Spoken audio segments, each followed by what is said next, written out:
گرفته بود. فارغ از کار به عروسان خاندان، دخترانش و نبیرگانش نازکی های این کسب را می آموزانید. عنصر معالی کیکاووس کتاب قابوسنامه را نوشته بود.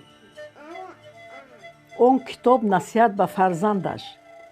زنده دل و دریادل بود. او در آزمون اندلیب با یک مهارت و ملکه بلند اشتراک نموده بود.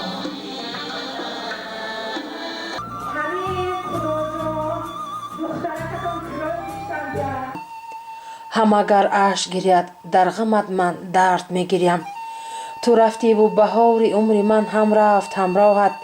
چون نخل تیره ماهان برگ‌های زرد میگیریم. تو گرمی دلم بودی در این یخدان کوهستان. به یاد روی گرم